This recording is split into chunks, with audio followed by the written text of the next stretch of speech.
تصور کن قدرتمندترین مرد جهان باشی.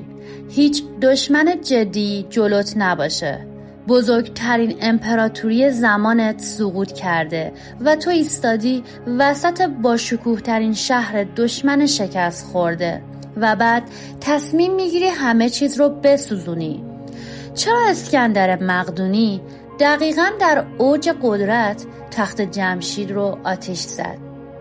تخت جمشید فقط یک شهر نبود، مرکز نمادین قدرت هخامنشیان بود، جایی که قرار نبود زندگی روزمره در آن جریان داشته باشه، بلکه قرار بود قدرت دیده بشه.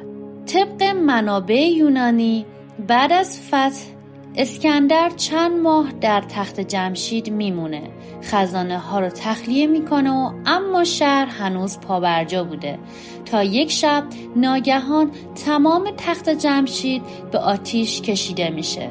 هیچ سند قطعی از دستور مستقیم اسکندر نداریم، فقط روایت هایی که با اختلاف زیاد گفته شده. و اما اولین روایت حرف از انتقام آتش زدن آتن توسط خشایارشاه هخامنشیان که 150 سال قبلتر اتفاق افتاده.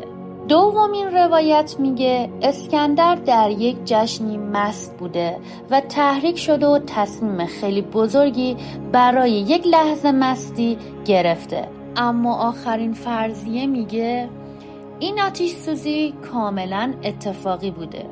اما همه بر این باورن هیچ کدوم از این فرضیه ها و روایت ها کامل قانع کننده نیست. اگه تا اینجای مسیر خوشت اومد خوشحال میشم کانال منو سابسکرایب کنی. اما ما شاید سوال رو اشتباه میپرسیم. شاید سوال این نیست که چرا اسکندر عصبانی شد.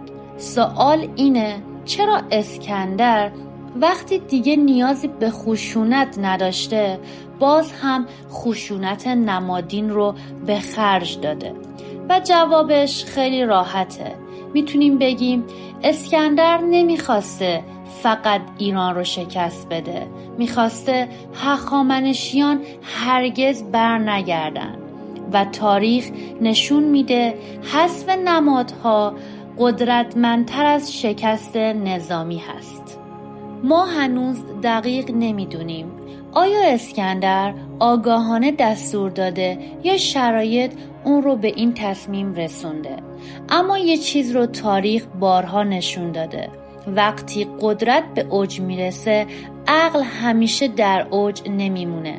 شاید تخت جمشید بیشتر از آن که قربانی نفرت باشه قربانی قدرت بی‌محار بوده. به نظر تو چرا اسکندر تخت جمشید رو آتش زد؟ خوشحال میشم با کامنت نظرتو به هم بگی.